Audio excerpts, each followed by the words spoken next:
all of our vendors moving forward so we can get everybody in here at that time. So mid to late October, hopefully. I'm going to keep my fingers crossed. If not, we still have all the way through to December to move over. So no worries on that part. Can I just say something about that?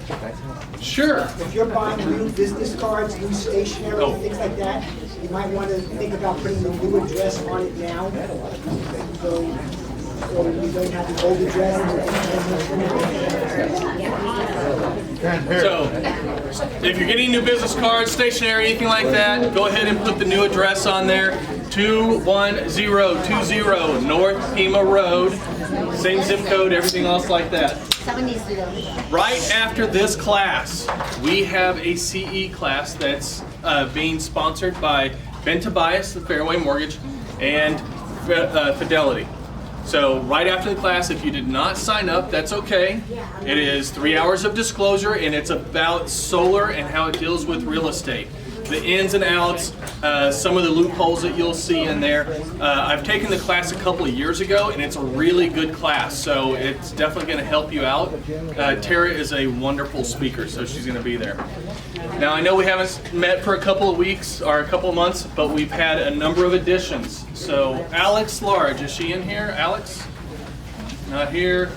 Jeff Epstein. Jeff, you want to stand up and give us a little bit about yourself?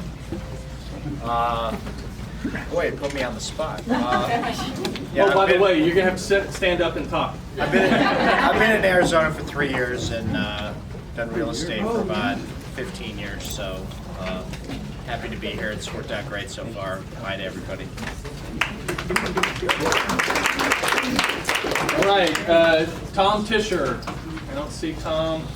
Jay Harry. See, oh, there he is. Jay. Hey, everybody. Jay Harry, 20 years coal banker, Bendigo Pete. How long has Dell been recruiting you? We've been talking off and on for about 5 years. He always tells me it's at least 10. Kyle Tucker rocks at him, but Yeah. his real name. Well, that's probably true. Kyle Tucker here. Jennifer Hull. Ashley Hills. A lot of these are already starting out and they're hitting the ground running, so that's the reason they're here. Janet's not here yet. Kieran Kelly. Not here. Okay, thank you. I appreciate it.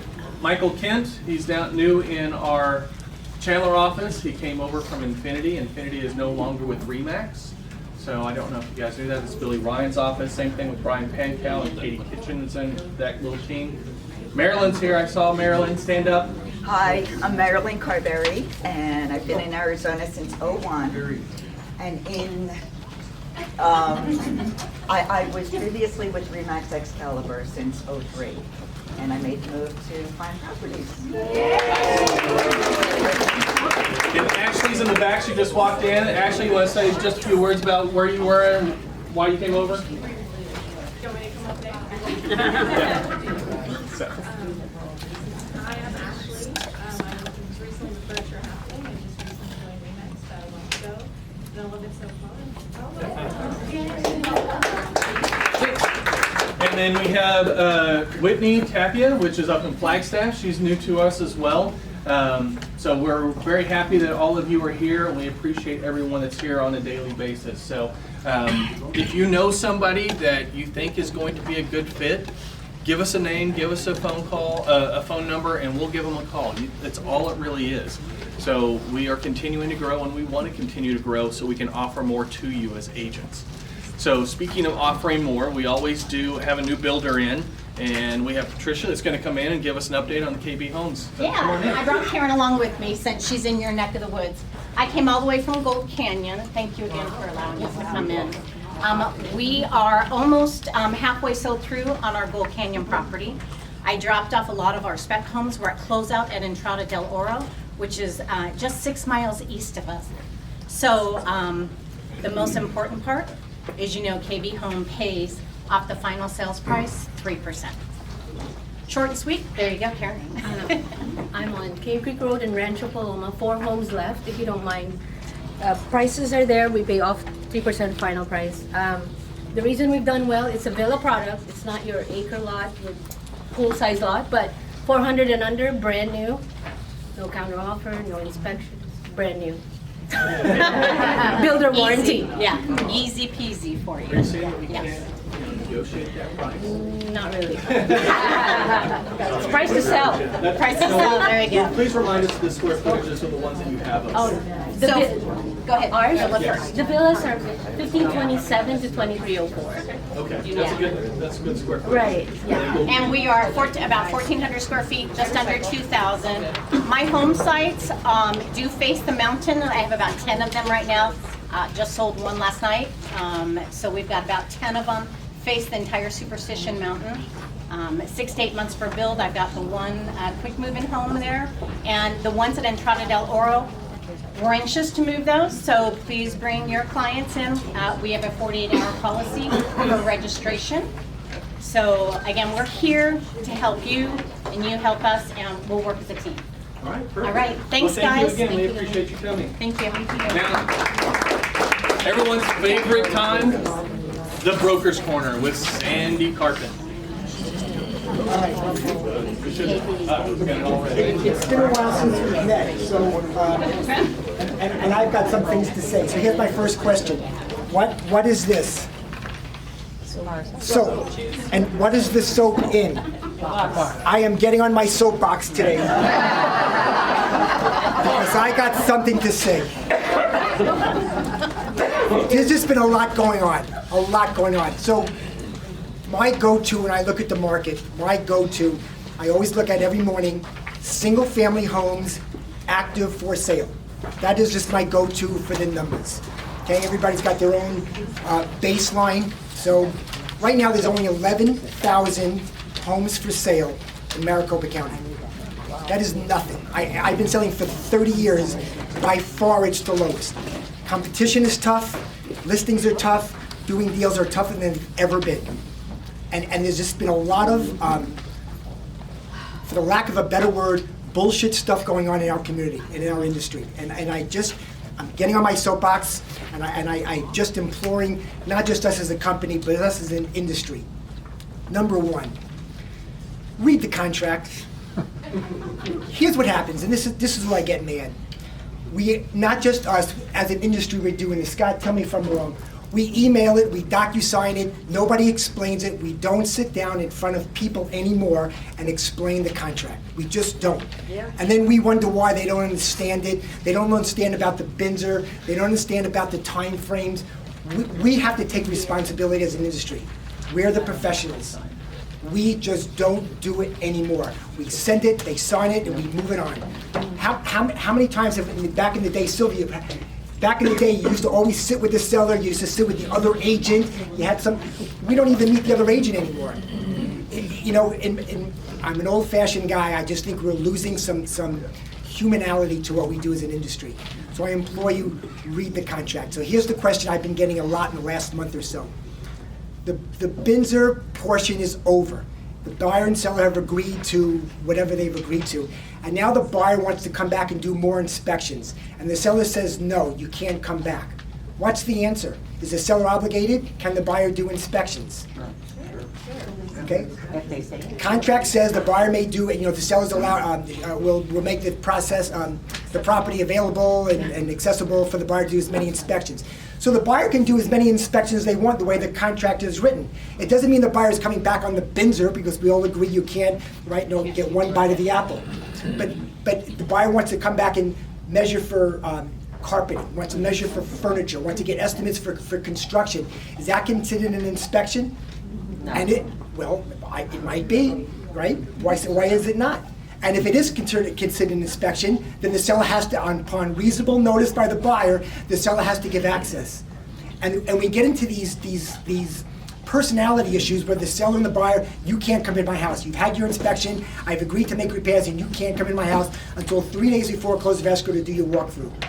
I would say, my interpretation, maybe Scott will tell us different, the buyer is entitled to come in. Upon reasonable notice, the seller will make access to property.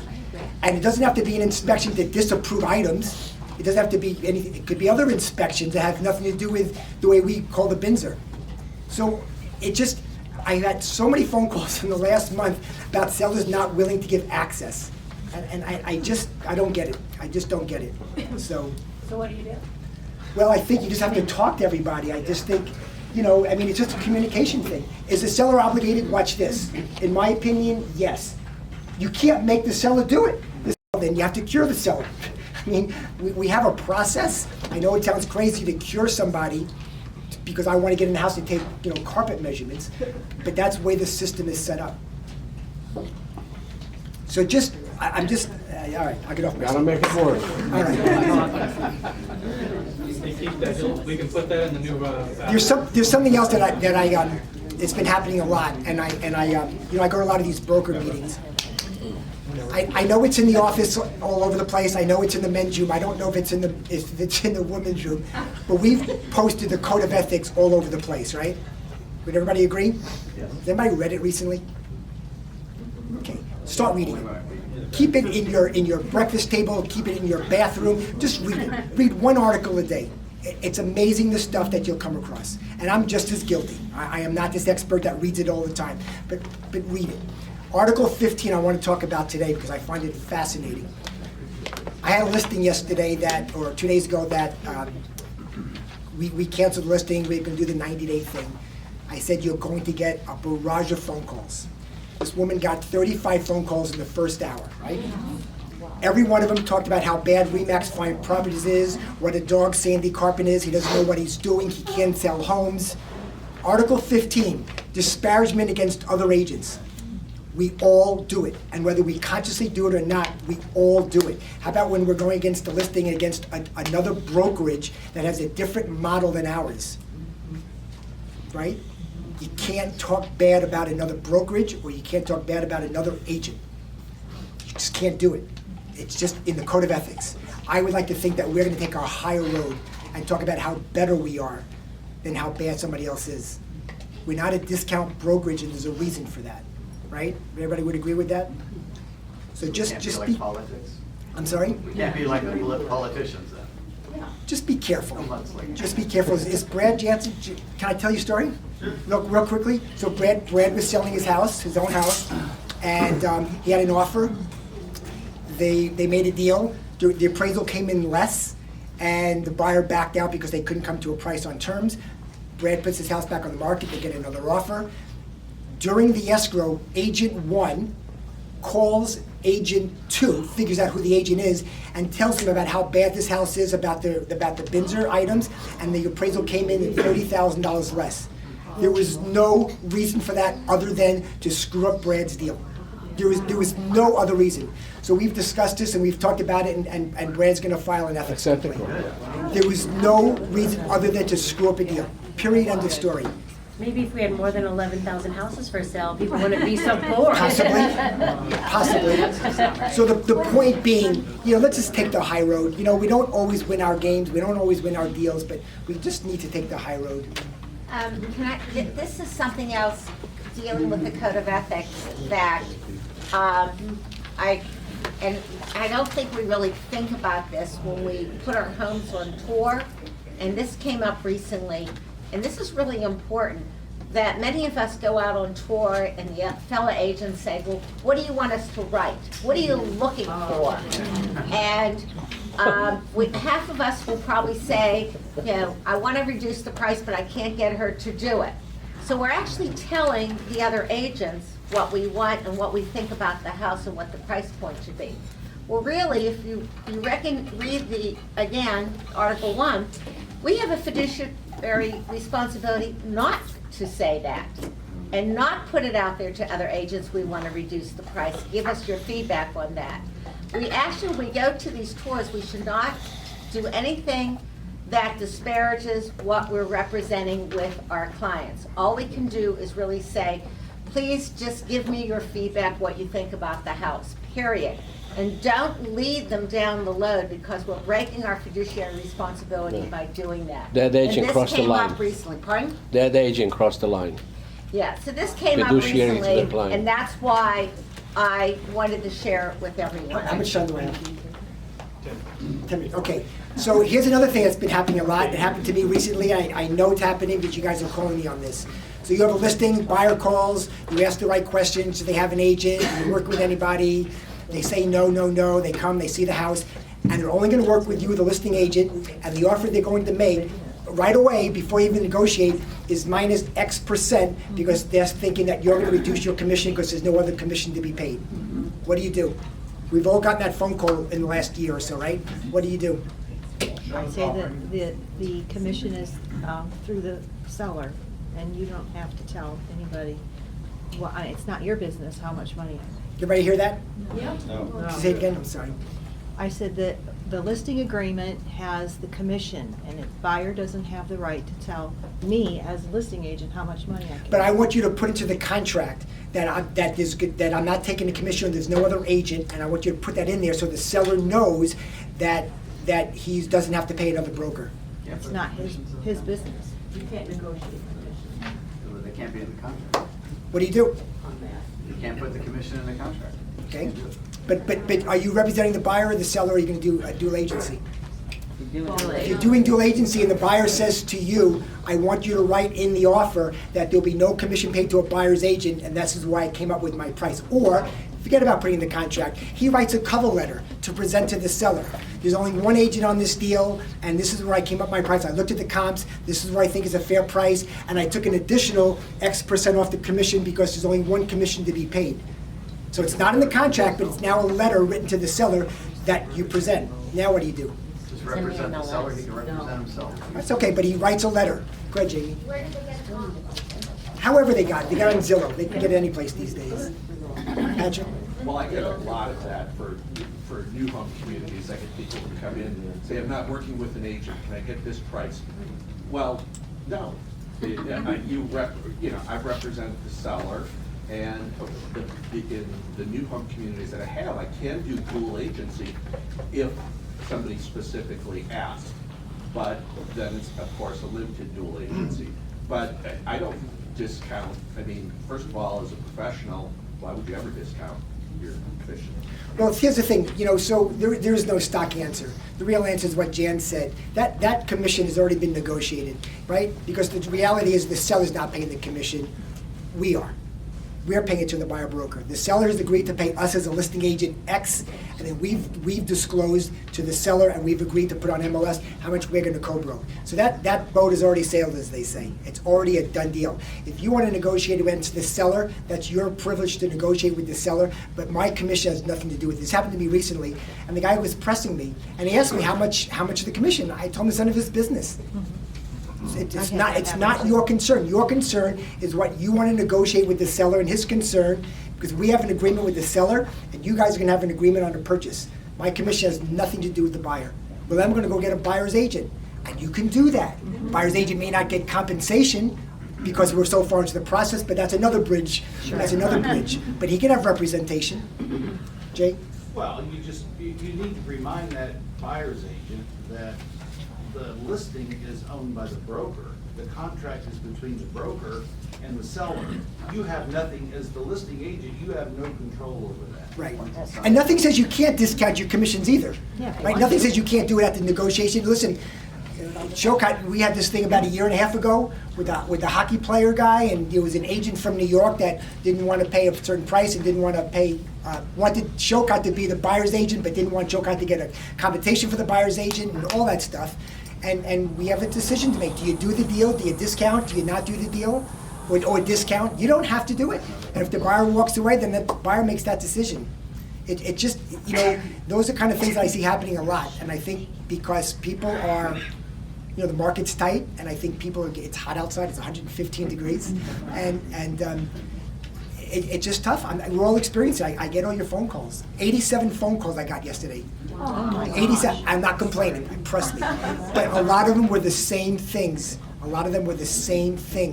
Over and over again. Yeah, Brent. And I think in this day and age of the internet, we're going to be seeing that more in the coming years, because we used to be the keepers of the information back in the day in the DOS-based era of MLS. But now anybody can pretty much see what we can see. Sure. So this is just Listen, recurring. I told this story before, and I'm a couple minutes. Okay, I told this story before. My son about a year ago sold his house in Colorado. Okay, my son's 31 years old. He sold his house, and Denver is probably the hottest market in the country. And I said to him, Scotty, rather than hiring a realtor, why don't you do it yourself and I'll walk you through the process. Watch this, a realtor, broker, and you can save yourself some money. And my son knows nothing about real estate. He said something really profound, and this is where we earn our money, Brad. He said, Dad, I don't need you for content. I can find all the content I want online. I need someone to put in context for me. Wow, that was pretty cool, Scott. I mean, we get paid for putting it in action. Listen, I don't care what brokerage you work for, I don't care if you're an independent. Once we hit the MLS button and it says add listing, it's worldwide in 3 seconds, right? We don't have to sit there and tell sellers it's going to go to, we subscribe to brand new in the industry, not pay a nickel for advertising. When you press the go button, it's worldwide. Everybody gets it. So we make our money, the Binzers, navigating through the contract, going through personalities. You guys know that. That's where we earn our keep. Not by the advertising, that's easy. Advertising is easy. You know, it just is. That's nothing today. It's done for us, it's automatic. We earn our money by understanding the ins and outs and understanding the purchase contract itself and all the ancillary services. Okay, I'm off my soapbox. Before you do anything, if you are sitting in one of the rows and there's empty seats, can you guys scoot in? We have a lot of people that are standing in the back. Can you guys just scoot in, take up those empty seats so everybody else can have a chance to sit, or allow them to come in and have a seat? And if you're standing in the back, please have a seat, especially you, Frank. The room in the overhead bin?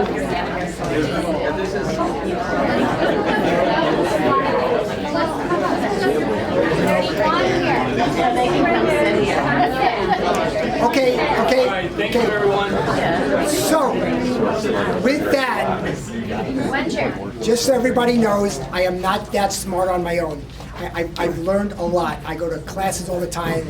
Scott Druker, I think everybody knows, but in case you don't, he's the general counsel for AAR, the Arizona Association of Realtors.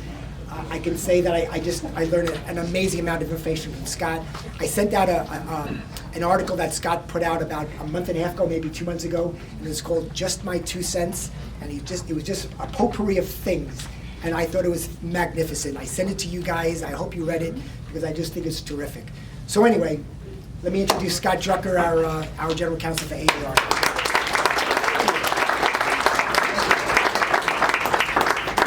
That was so nice, thank you. I appreciate it. How are you guys doing this morning? Great. It's nice to be back. I always appreciate the opportunity to come and chat with you. Sorry, I know there's an X, I have to stand here. I don't do that very well. There's a camera, so I'll try my best. Guys, you've seen me talk before. I've got a bunch of little things that I want to talk about, so I'm going to jump from topic to topic to topic, move fast, hopefully take less than a half hour. But if you've got questions, please just yell them out, raise your hand. If you've got stories, whatever you're comfortable with, but participate. Fair enough? Okay. I'm going to start with the Binzer, all right? Because Sandy was talking about it, and I wasn't sure whether I was going to bring it up or not, but we're seeing more and more issues with the way that buyers are completing Binzers. Let me ask, raise your hand if you've represented a seller, you've gotten a Binzer where you thought the buyer was asking for too much, being unreasonable, or submitted an inappropriate request. Raise your hand. Yeah, exactly. For whatever reason, we are seeing this more and more, and I think it's causing problems with transactions and it's causing disputes amongst agents. And so I want to talk about the way that we're completing the Binzer, that buyers are completing the Binzer. Now, first and foremost, can you tell a buyer what to write on the Binzer? Can you say to the buyer, don't ask for that, or you must ask for this? Can you do that? No. No, right? We can't do that. But one of the things that I think we can do maybe a little bit of a better job of is managing our buyers' expectations, having them get an understanding as what's reasonable, what's unreasonable, especially in light of the market that we find ourselves in today, right? Where maybe buyers don't have the leverage that they have in other markets. When I think of the Binzer, the key term there is correct, right? We're giving the seller an opportunity to correct items of which they disapprove. So, someone tell me, what does correct mean? What do you think of when you think of the word correct? Fix? Repair? Yeah, that's what I think as well. What I don't think of is the term upgrade. Okay? So yeah, I know the home inspector noted that a portion of the carpet in the living room is frayed. Okay. Don't ask for the installation of hardwood floors throughout the home. All right? That's not a fix, that's not a repair. That's an upgrade, okay? And all it does, you've seen it when you get these Binzers that ask for upgrades or ask for, they're 3 pages long. What do your buyers or what do your sellers do? They start looking at it, maybe they read the first couple, and they start flipping the page and see how many more there are, and then what do they say? They're like, no, they're being unreasonable, no. And so I think that buyers are doing themselves a disservice. I think we can also remind buyers that, hey, you're not buying a new house, and therefore don't expect that the home is going to be in like new condition. You're buying a home that was built in 2000, guess what? It's going to be in the condition of a home that was built in 2000, okay? You want a home that was built in 2019, what should you do? Take them to a new build, right? We had these lovely women come up earlier. Introduce them to them, okay? Take them to a new build. But otherwise, I think we need to manage their expectations and say, it's not a new house, it's not going to be in brand new, like new, perfect condition. The other thing, this one bothers me more than some of the others. I don't know why this one irritates me. Whose job is it to conduct inspections? Is it the buyer's job to conduct inspections or the seller's? The buyer's. Why do I see Binzer after Binzer where the buyer writes, seller to inspect X and make recommended repairs. Seller to have roof inspected and make recommended repairs. Seller to have air conditioning unit inspected and make recommended repairs. No, okay? It's an inappropriate Binzer request. You want something inspected, you inspect it yourself or you hire someone to do it. And I'm thinking, let's say I'm selling and I get that Binzer and someone says, go ahead and inspect the air conditioning and make recommended repairs. Okay, I go over, look at the air conditioning. Looks good. It looks good. Right? I mean, so you haven't accomplished anything, and who knows, even if they hire someone, who knows who they're hiring? So, do you have a question in the back? Okay, all right. I will shortly, so. That's fine. Okay, all right. So, I think that if you want something inspected, inspect it yourself. Don't ask for sellers to conduct inspections, all right? Something else. And this one was a little perplexing. I got a call from an agent who, this was written on a Binzer. They called me and they said, Scott, I have no idea how to respond to this, okay? Because all they did was they restated the home inspector's recommendation. And this is not a joke. It said on the Binzer, this was the line, it said, home inspector recommends that dryer vents be cleaned every 5 years. Great! But you haven't asked for anything, right? You want the dryer vents inspected, right? Dryer vents to be, or excuse me, not inspected, cleaned, right? Dryer vents to be cleaned.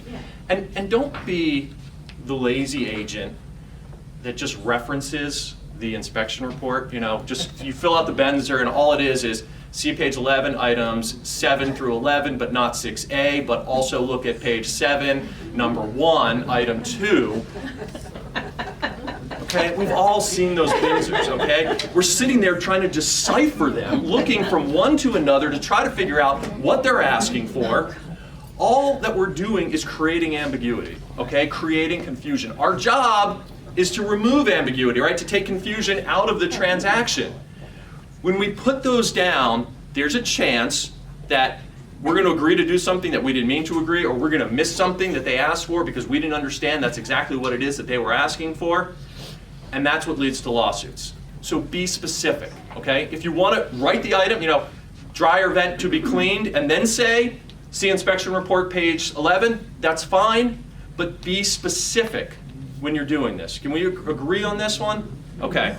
Yeah, please. Can we go over all repairs to be done by a licensed and bonded contractor? Okay, all right. So you guys seeing these on the Binzers? Okay. So the contract, did everybody hear the question? Okay. The contract already dictates the manner in which repairs have to be made, right? What does the contract say? All repairs have to be made in a workmanlike manner, okay? So the contract does not require the use of licensed contractors. How do we change the terms of a contract? Addendum. An addendum, okay? The Binzer is not an addendum, okay? The Binzer has a very specific and limited purpose. It's not used to negotiate terms of the contract. So, if you want licensed contractors to be utilized, you have to have an addendum executed where they agree to use that. No, we have to wait to do it. And a lot of you have been doing this. We put it into the purchase contract. Perfect. In addition, terms and conditions, right. Any items that require repair or get repair from electrical, plumbing, can be done by a licensed contractor. Great. Now, I don't want to, okay, I like that, but I will tell you, I've gotten some pushback on that, and I'm just going to be honest and tell you what, okay? So I've had some folks come back and say, look, it's a really competitive market, they're getting lots of offers from buyers. I don't want to appear to be the high maintenance, difficult buyer. So I don't feel comfortable putting that in there. I'd rather try to negotiate it later. And you've got some risk there because they may not agree to it later, okay? But, so there's two sides to it, is my point. Go ahead. What about the default, the handyman rule, so the repairs are over $1,000? Sure. So by default, some things have to be done. Absolutely right. That's right. If the repairs that you're paying someone are an aggregate of $1,000 or more, they have to be performed by a licensed contractor. That statute, there's a second prong to that statute. It says that the repairs cannot be of a casual or minor nature. Okay? So, electrical repairs typically are not of a casual or minor nature. I mean, yes, if it's a GFI switch, but otherwise, you can still argue that they have to be made by the licensed contractor. But let me give you the scenario that concerns me and we've seen come up, and then I'm going to answer your question, okay? So, you write on the bins, item A, seller repair item B, seller repair item C, all repairs to be made by a licensed contractor, okay? Seller comes back and says, yes, I will repair item A, I will repair item B, I will repair item C. I will not use a licensed contractor. Buyer gets it and says, well, I want a licensed contractor, go ahead and cancel. I want my earnest money back. Do they get their earnest money? No, they don't. Because the seller agreed to make all of the repairs, and they agreed to make those repairs in a workmanlike manner as they are required to do. It's signed on the contract. Right. So, the problem with that, of course, is they lose the earnest money. Who's really responsible for the loss of that earnest money? The agent. The agent is. And typically the agent, when we see that, the agent turns around and writes a check because the agent should have known that the Binzer is not the place to negotiate the use of licensed contractors. A lot of agents need help with that topic. Yep. Okay, you had a question, Yeah, please. the question, if you put it on an addendum, then it has to go to the lender because it's attached to the contract. And I've had an addendum, I've had a lender say, don't include this addendum because we don't want to reference Sure, repairs. but you can have an addendum that says price to be reduced by X amount, and then you can have a Binzer. The point is, on the Binzer, you always list the repairs. You can then say, or I'll take X amount of dollars, execute the attached addendum, okay?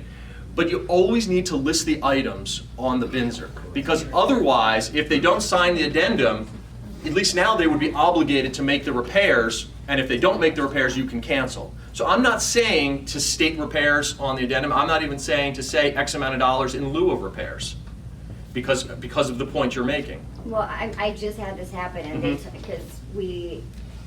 said we couldn't talk about any repairs on the addendum, because the lender didn't I want to agree. see it. Sure, right. So, seller agrees to reduce price by $3,000. I think really That's quick, it. just to kind of piggyback her. Yeah, please. Is the whole like licensed contractor language. Yes. So if the place to make that modification is via an addendum. Oh, okay. If you're saying, Okay, hey, that's a new if one. you do Okay, so make that's a any new one for me. I have repairs, not seen a lender object to an addendum that says any agreed upon repairs shall be made by a licensed contractor. I have not seen lenders object to that. I wouldn't think a lender would be opposed to repairs being made by a licensed contractor. Sandy, are you, please? Yeah, please. Well, Jackie said no. We just don't want to hear details, but if you say all repairs to be repaired by a licensed Uh-huh. contractor, that's fine, because Okay. you're not specifying that there are any. Great, yeah, and that's why I said any repairs. Or like instead, you could say line 2, whatever, of the contract to be struck out where it says workmanlike and replaced with licensed contractor, period, and not say repairs. Sure. I'm fine with that, yeah, absolutely. So there's ways to address this. All right, anything else on the Binzer, or I'm good to move on? One quick. Yeah, please, Sandy. The issue we have is how do we respond to an improper Binzer? Sure, just that. I mean, I think you just write improper Binzer, seller not required to conduct inspections, buyer cannot cancel on this basis. Yeah, it just, I know. I know it's difficult. Sure, it is, and you're right, it is. And sometimes depends on the situation. I'd recommend to you guys that have the buyer redo the Binzer. Just write it up so it's clean, and if everybody's agreed that he can do it twice, then do it twice and Yeah, just I mean, make it right. look, the goal is to get the deal closed, right? And yes, technically, do you get one bite at the apple on the Binzer? Yes. But if, for the sake of getting the deal done, appeasing a lender, whatever the case may be, have it done correctly. If that's the answer, then that's the answer.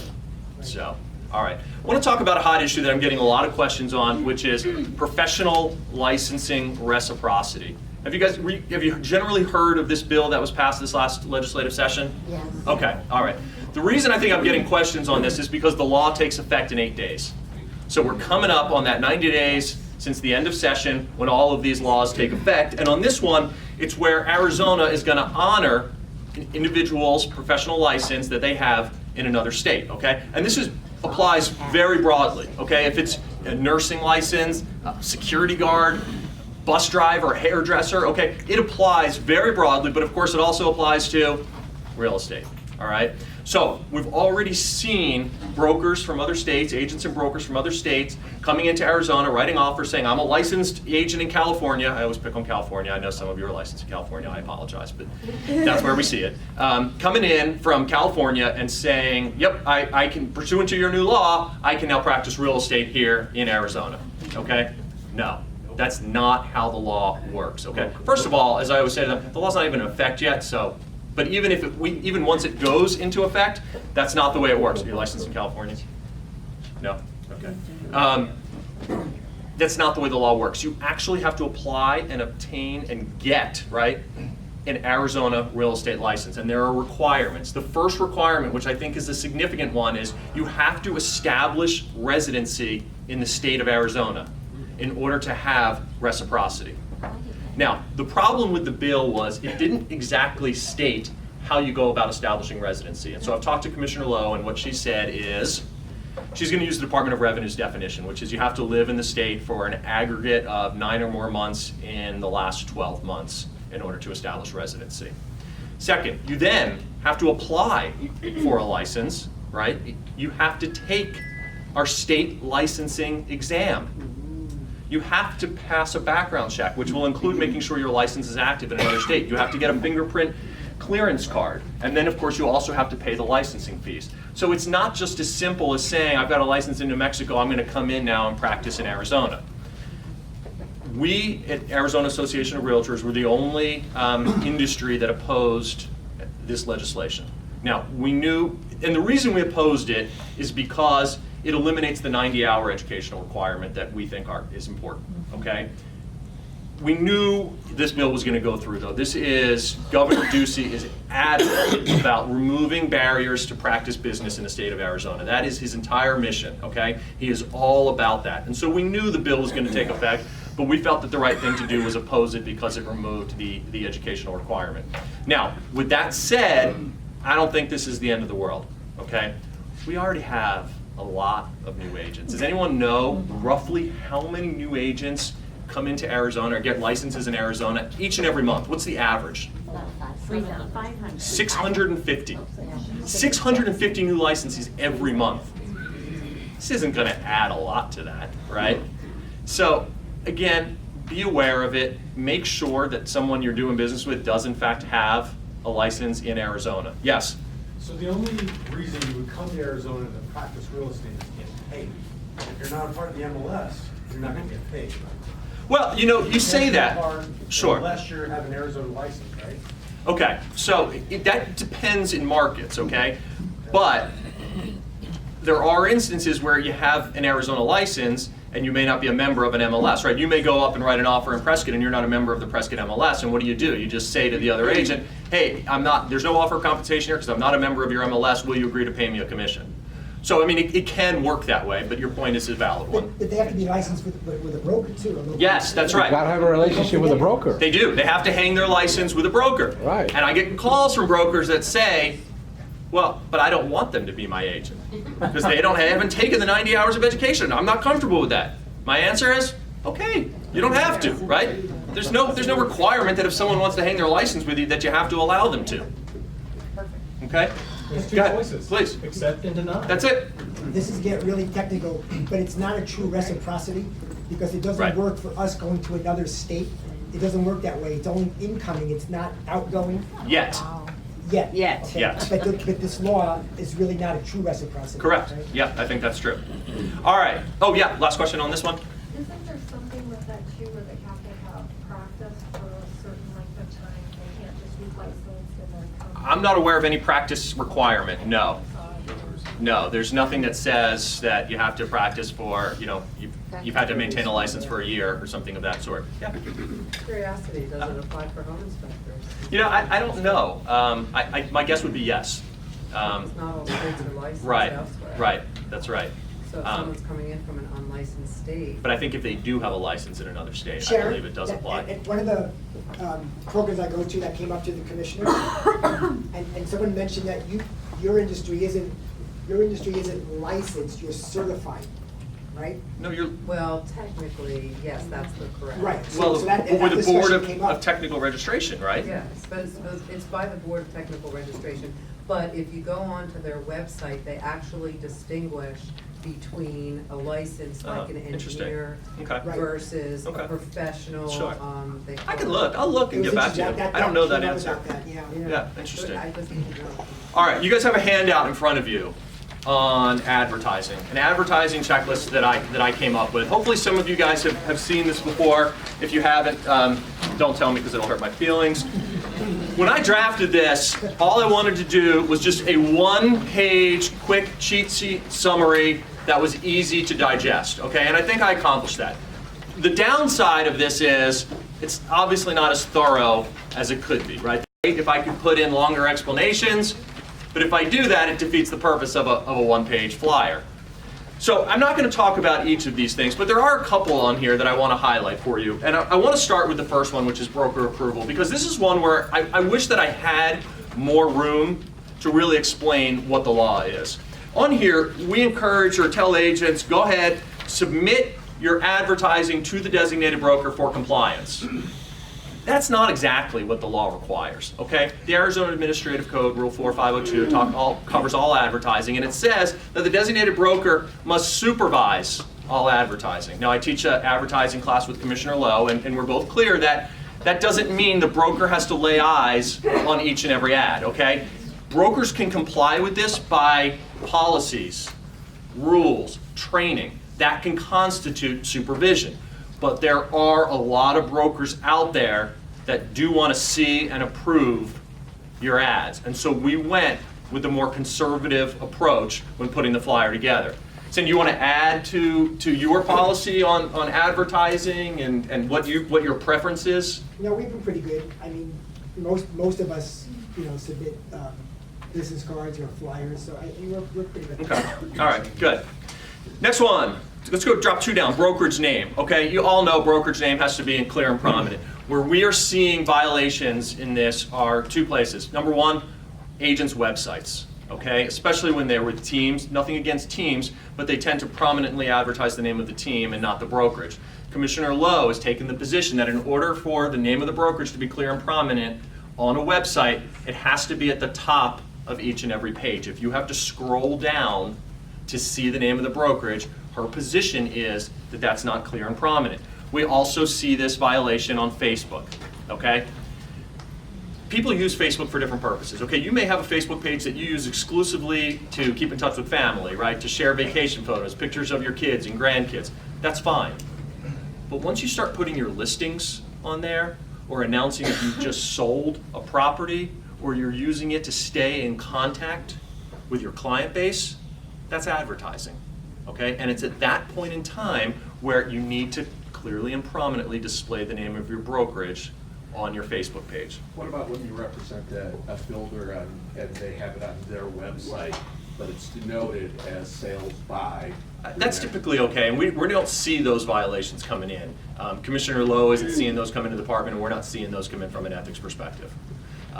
Where it does get a little tricky is with Twitter. Have you guys heard of something Commissioner Lowe often refers to as the one-click rule? Okay, let me explain what this is. There are some instances in which it's impractical to display the full name of the brokerage in a clear and prominent way, or even just display the full name of the brokerage, and Twitter's a perfect example because of the character count. So, Commissioner Lowe has taken the position that in instances where it is impractical, you have to have a link. If you have a link where they can click on it, and when they click on it, they are taken directly to a page that does have the name of the brokerage in a clear and prominent way, that satisfies the requirement. So that would apply, for example, to Twitter. It does not apply to Facebook, because on Facebook, she's of the opinion that you can put the name of the broker on there, okay? So it would apply to Twitter, but not to Facebook. True and accurate picture, right in the middle of the page, right? You have to make accurate claims and representations. You cannot create a misleading impression. So where do we see the violations on this? First and foremost, say it again? What was photos? Photos? Photoshop? Portraits. Yeah, oh, yeah. I'm not allowed to comment on age and photos. It's in my contract with AAR, okay? You all look great, that's all I can say. Yeah? I have a question about, like when you're calling someone and you leave a voicemail. Sure. Should it be the person's name with Remax My Properties, or if they're on a team, or how is that kind of? I mean, I don't think that that's necessary on each and every phone call to do that.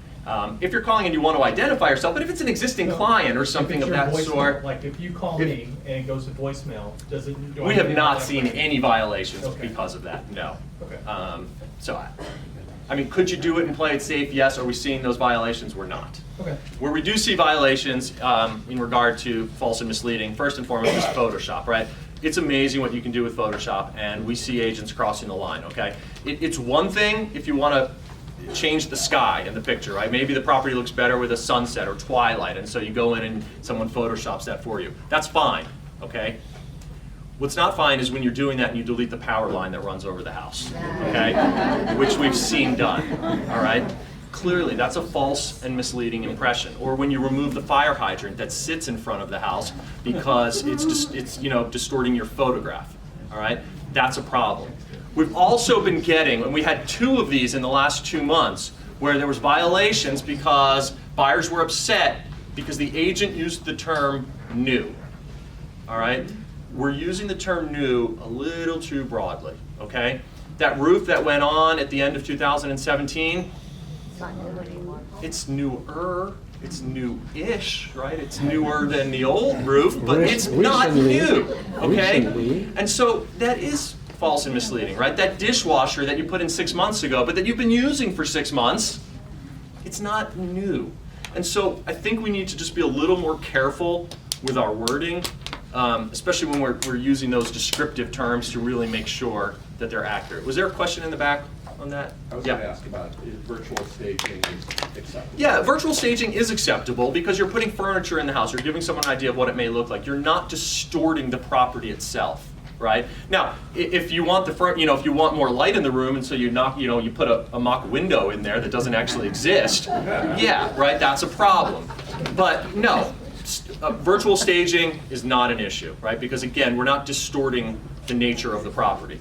What about making the grass a little greener than it really is? The grass a little greener, that's where you start getting on a finer line. I have a colleague in another state, actually she's the general counsel in California, was telling me that they had a violation because there was all of these dead trees and landscaping in the front of the house, and they removed them in the photographs.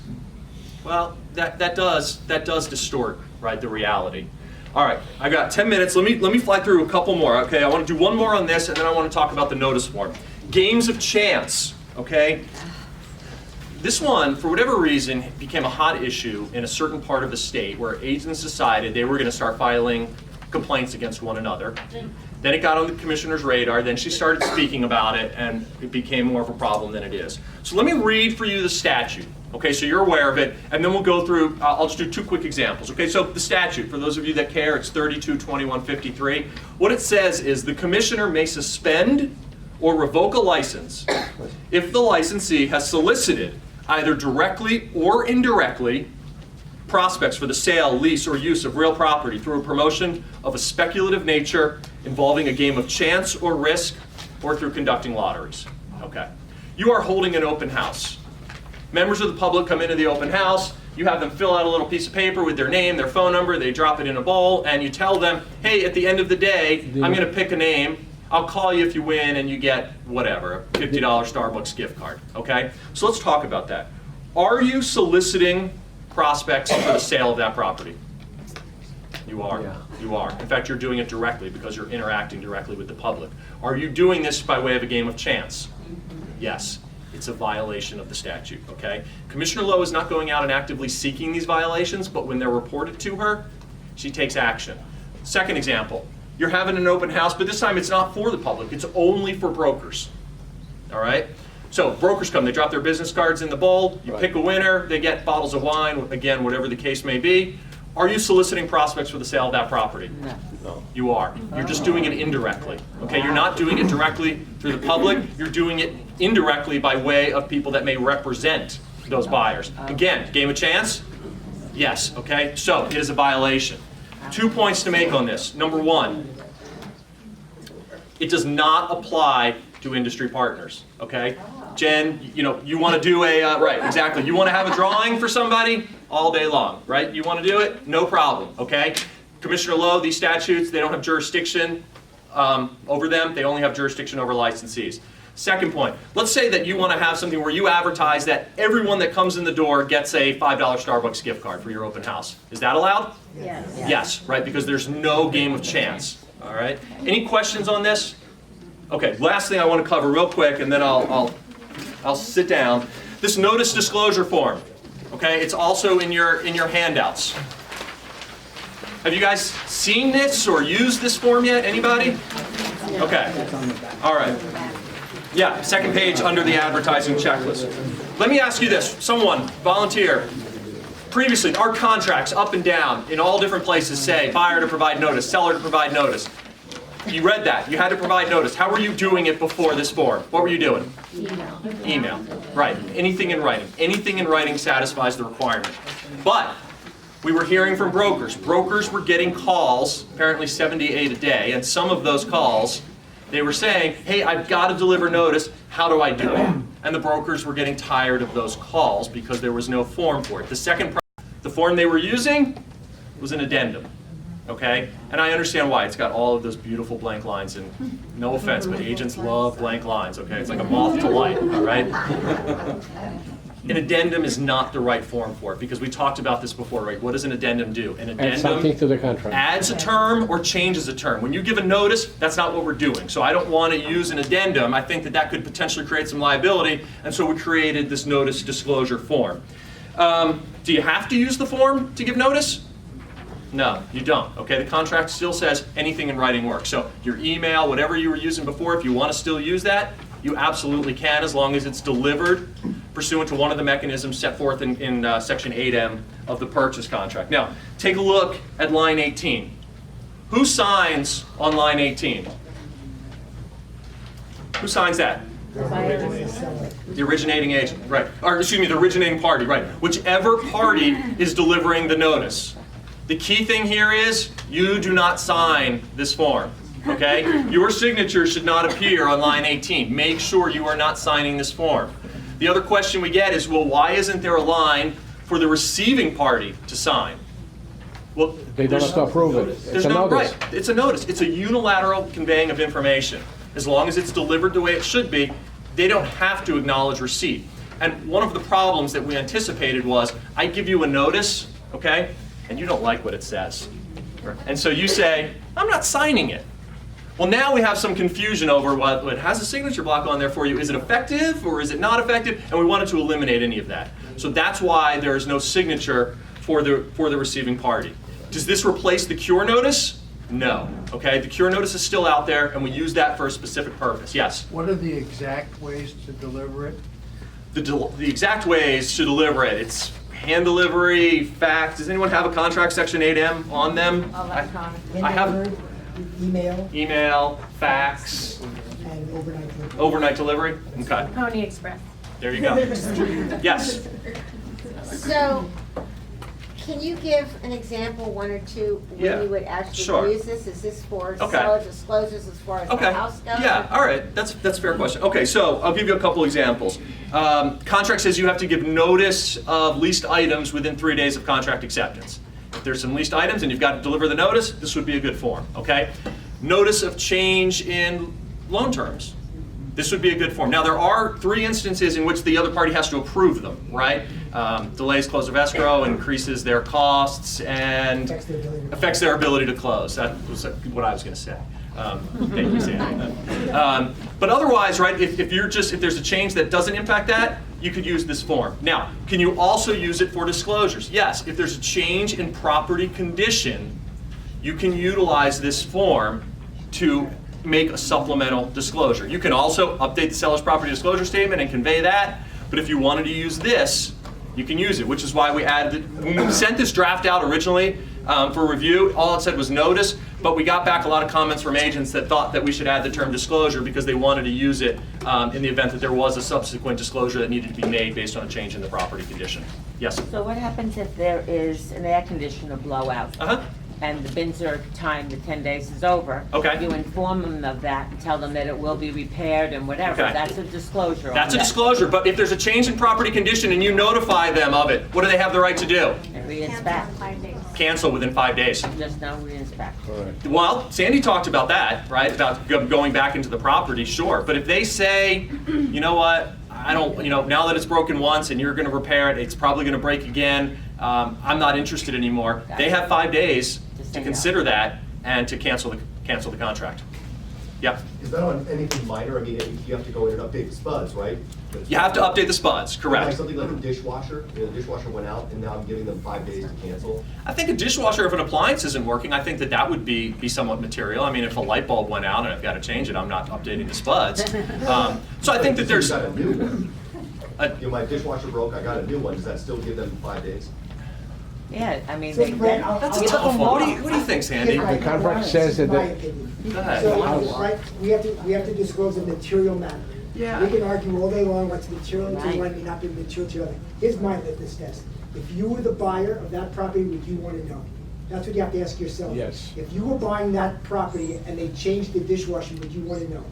Yes. Because what if I had, what if the fridge went out and I replaced it, but I had a beautiful Sub-Zero beforehand, and now I'm putting in a lower end model, right, or the Viking stove. I mean, so yeah, I think that I would err on the side of caution and do that. All right, he's standing up, so I will do one last question. Oh, go ahead, Sandy. You want to? Go ahead. This is you. Go ahead. Okay, Scott, this is kind of take off of the spuds issue. For the first time in how many years I've ever delivered seller's property disclosure to another agent. Cole Banker Long Realty refused to.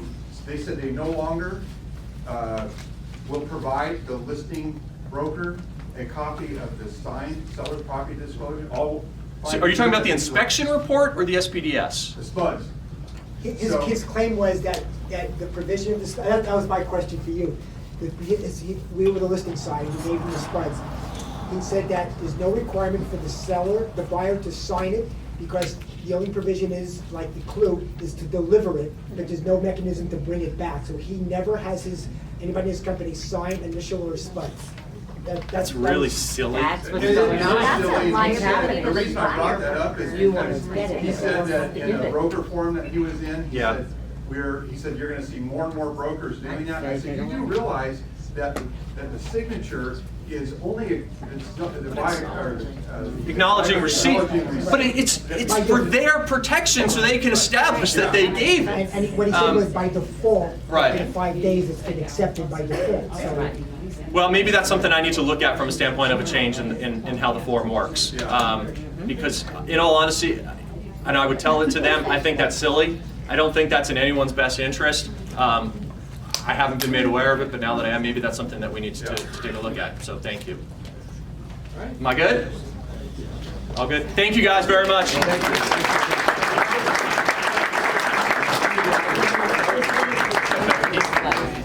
All right, this is the time we get up and we let everybody know what wonderful vendors that we have. So we're going to start over. I always go from my right, your left. I'm going to start over on your right today. So we'll go Karen Carter, Older Public Home Warranty. If you need CE classes, are you guys going to be using Transaction Desk? We are. Okay, so lots of classes out there. If you need to know where any are, let me know. Got a lot coming up. Thank you. Hi, Dennis Nobley. I'm the owner of Horizon Inspection Service. I just want to thank you all for the opportunity to help you. Next time you get a buyer or seller anyone needs an inspection, I appreciate you giving me a call. I think you'll notice the difference. Layla, you're not going to stand up? Troy. I'll get to Troy when I get to him. Leah Walker, Fairway Independent Mortgage. As you guys all have, I'm sure heard, rate cut coming down. We expect another Fed rate cut in September, so great news for all of us. Ben Tobias, also Fairway Mortgage. Like Julia said, rates are low. For those who don't know, we have products, 5% down jumbo. They have no MI or low MI. They're interest-only products. If people are looking for that, I know it's a little bit dicey sometimes, but it fits the right situation with certain buyers. If you have buyers selling a home, they want to buy another home, they want to use the cash from the sale, but they're having trouble selling before they buy. We have a product actually where you can recast your loan after closing, meaning you sell your house, make $100,000 from it, but you already bought with say 5% down because you have a lot of cash. You can take that money, apply it towards your new loan now that you sold your house after you bought, and then you recast the loan, it drops your payment with a new loan amount as opposed to speeding up your amortization, which normally happens with like a large payment. So we have a lot of flexible programs like that. If your clients want to shop around a little bit, we'd be happy to help. Obviously, give us a shot. Appreciate it. All right, your turn. Jen and I are going to present at the end. So. Okay, perfect. And we'll skip you. Where's Deanne? Yeah, All right, leave early. so Chicago. Hi guys, Allie Platt with Chicago Title. I just wanted to tell you guys we have an update on our app. It's really cool. It actually does an iBuyer comparison versus selling with a traditional realtor. I posted about it yesterday on my social, but it's pretty amazing to be able to compare an exact home and what we're seeing as far as averages in our city for what iBuyers are offering, what their service fee is charging versus what they would make on the realtor end of things. So if you guys haven't seen that in our app, if you don't have our app, let us know and we'll send it to you real quick so you guys can download it and use it. And we're starting back up our digital series. We took a little hiatus in the summer. Talking about, sorry, I've not been drinking. The last time I saw you, you were at the bar. Last time I saw you, I was sitting next to the bar. So we are starting back up our digital series in September, the second Tuesday of the month, 1 o'clock, which is September 10th. We're going to talk about all the Facebook changes. There's been a ton of stuff going on with ads and all that stuff. So watch for that flyer coming around. All right. Good morning, Rebecca Neesnick, Allstate Insurance. If anyone has any questions about flood insurance or any of the remapping that's happening, please let me know. There's 2,800 homes that are leaving a high risk zone and going into a much better preferred zone within the next 2 years. So if you want me to check out an address for you, I'm happy to do that. Thanks. Hey, Jacqueline Payne with CNN Mortgage. As they said, rates are super low, so if you guys know anyone looking to buy or refinance, I'd love to help. Also, if you guys don't have a CRM and need any help with any type of flyers or anything like that, I'd be happy to help. Thanks so much. AJF. Good morning, everyone. Sharon Wolf-Furman with AJF Inspections and Engineering. Hope you've all stayed cool this summer. We appreciate all that we can do to help you. Don't forget, if you're not familiar with the free $25,000 worth of warranties that you get with every inspection and recall check, make sure you get familiar with it. If you haven't visited our new website and updated, please do so and let us know if you need materials. There is a special code for realtors for you to be able to have access to any of the materials that you want directly. So thank you all for working with us. The team really appreciates you.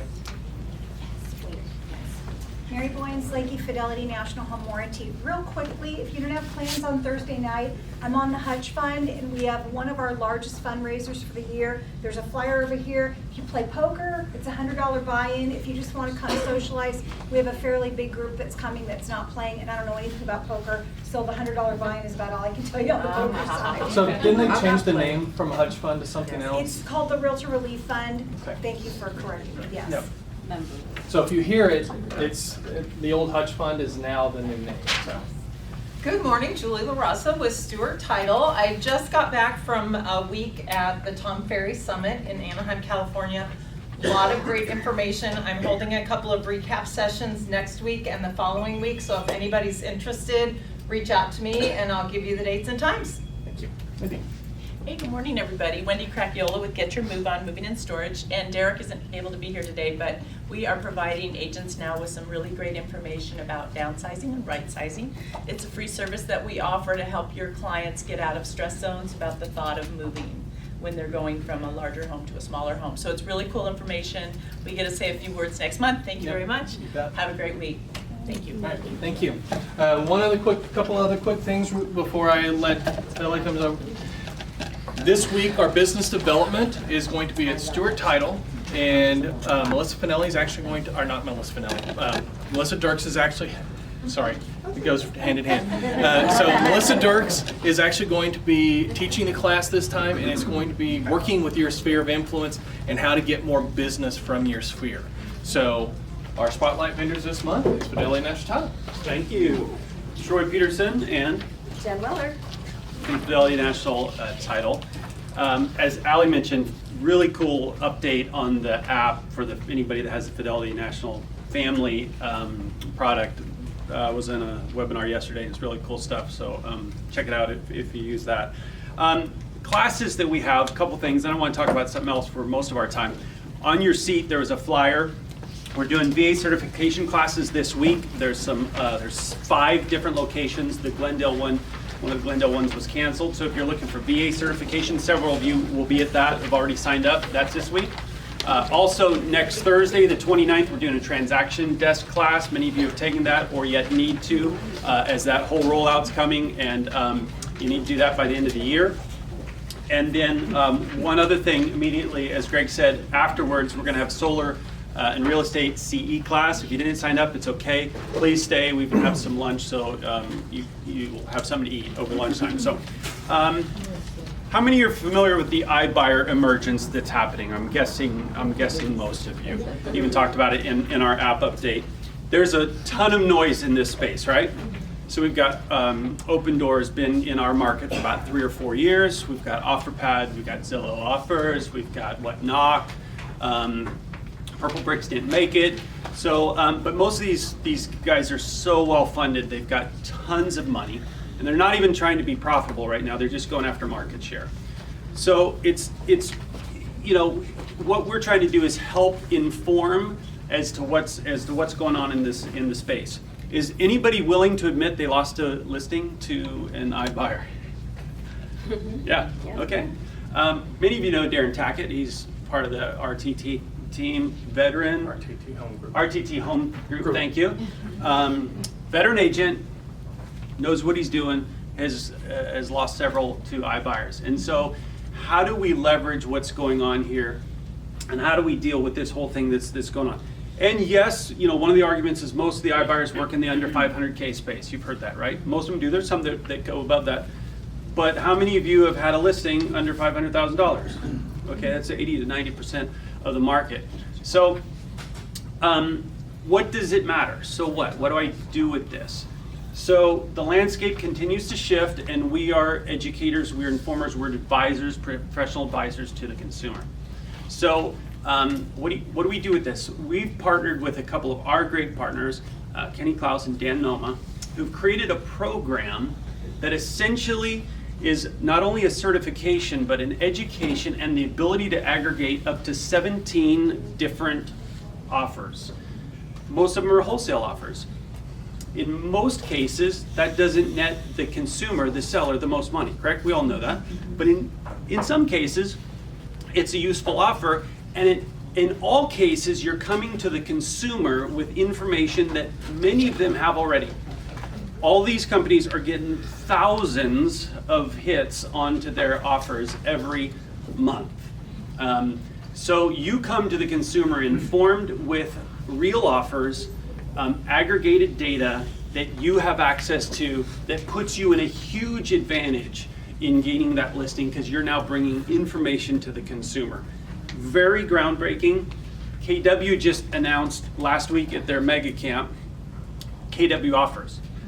All that is a wraparound offer pad. That's what they're doing.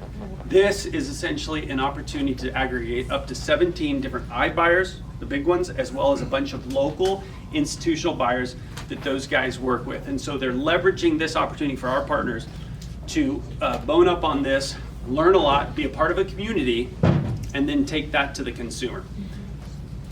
It's very last minute. Some of you know about it, are already planned to come, but it's tomorrow afternoon. We're hosting an event from 2 to 4. If you're interested, see me or Jen. And there's going to be some future dates where we're doing some more localized partnerships on this to bring this to you and possibly even to the brokerage here. We already have over 300 people coming tomorrow. So again, 2 to 4, Talking Stick Resort. So right here at the casino on Indian Bend. There's still room if you guys would like to come. And I've seen it. It's a great 1 to 2 page way you can aggregate what somebody's net would be. So how powerful is that if you're a listing appointment and they don't want to sign yet because they want to explore what they could get? Well, I already did that for you. Here's your offers. You can go this route, or you can go with me. What's your urgency? So it's just having that power, whether they want to go that route or not, and being the one-stop shop for all of that. So highly encourage you guys to come tomorrow just to learn about the certification. And I have a few flyers up here, but we can also send you guys the RSVP link. We were in a session on Friday with Dan presenting, and very powerful, very cool, and puts you really in the driver's seat. Allows you to leverage this. So if you have questions, let us know. Be happy to connect. Can I just add to that? So, guys, 2 weeks ago, I think most of you know, I was in Chicago for what they call a BOC, with the Broker Owner Conference for REMAX. There was probably about 1,000 broker owners there. This was a huge conversation about the iBuyers in that market. So my general takeaway was, for those that were around in the early 90s with the .com industry, kind of took the whole internet industry and just changed it completely. And then it all kind of like fell out. This company went out of business, which most of them did. This company bought that company, and just the top 2 or 3 remained. Think about all those, was it Netscape and AOL and all those other services? They're really no longer relevant in today's market. Right now, our industry is just under attack. They're under attack because there's a lot of money out there. People think that we don't work for our money. And all the money that's being made from these third-party companies is coming from our hard work. I mean, think about this. Zillow exists because we gave them this data for free. Think about all the MLS around the country. We gave them this data for free. They just used it better than we did as an organization. Without the information, they're out of business, right? So it's happening slowly. Purple Bricks just pulled out of the United States. They do well in Canada. They are out of the United States. Redfin is looking every which way to partner with somebody. They partnered for about 3 hours with the REMAX, then REMAX pulled out. Right? So what's going to happen is each one is the big buzzword about a lot of these companies, like you said, they're not profitable, was sustained unprofitability. That can only last so long. At the end of the day, these are Wall Street companies. They can only sustain unprofitable for a period of time. They're going to be bought out, they're going to merge, some of them are going to die off, they're going to get out of the industry. Right now, they're in our space because it's just under attack in our industry. And the big buzzword was just stay the course. Do what you do. Forget this is a great company. You know the statistics. Per agent, nobody beats what we do on a per agent basis, volume-wise or total size. Just do what you do and don't be bothered by that. Because at the end of the day, there is a space. I believe there is a place for these iBuyers. But you're right. At the end of the day, it's a matter of dollars and cents. Somebody inherits a house and they never saw this house and they live in Vermont, they don't care if they're paying 7% or 12% to get. It's free money to them. It's going to be easy, an easy sale, if you will. But the market for what we do will never go away, and will always be the demand for what we do. But also, as you stated with the Code of Ethics, Zillow is now a brokerage, Open Doors are brokerage, so they are our coworkers. And we can't talk negatively about them. Be careful. You can compare what you do. Yeah. Like you said, you can compare our fees, their fees, or you just can't talk bad about them. Yeah, educating the consumer. Yeah. And then when it works, getting in the flow of that. I mean, rather than just. But believe it or not, people still want to be touched and felt, and they want to be talked to. With the iBuyers, it's just all computerized. What are you doing? Let's rephrase that. They want the personal touch where you talk to them. All right, we got fish. How would you suggest we use the iBuyer information that they're offering at Talking Stick? Come out and look at it. Well, I'm planning on it. And then you can do it. Yeah. I got some information I'll share with you right things up. I'm just trying to organize it. It just talks about what our competition is, especially with the iBuyers, the different market, the different models that they use. And they did it on an agent level. They also did it on a brokerage level for recruiting. So there's some stuff I'm just trying to put it down in easy reading. I have a lot of knowledge in that space too. So if anybody has questions about that, I'm happy to. Sure. Listen, we're all consumers, right? We want it easier, faster, cheaper. I mean, we all get that. But at what cost are we willing to do it at? That's what it really boils down to. When you take all the nuts and bolts, somebody can sell the house with no showings, get a fair price that they want, all that stuff, there's a space for that. It's just not the big space that all of these companies want. And how much are you willing to give up on the table for that? Right now, the economy's good, the market's good. 2-3 years from now, I think it's gonna be a huge change. I think right now, there's a lot of things out there. You just have to stay focused. But don't be defensive about it. Listen to the customer's needs and tell them how you can help them still. Be the source. Thank you. Let us help you if you can. And just please know, we are for you. This is an opportunity for you to win. We're for you, the agent, to win in this whole thing. So yeah, thank you. And if you guys haven't seen Tara Rakowski before on solar, she's amazing at our class at 10:30. She knows her stuff. So if you're staying, we'll see you there. All right, couple things. If you did not sign up for the class, it doesn't matter. You can still stay. There will be plenty of seats. There's snacks and water in the fridge. Birthday Friday, last Friday of the month. So please come out and do that. And then anything else? All right. Normally we allow you to kind of hang around and do everything, but since we have a class right afterwards,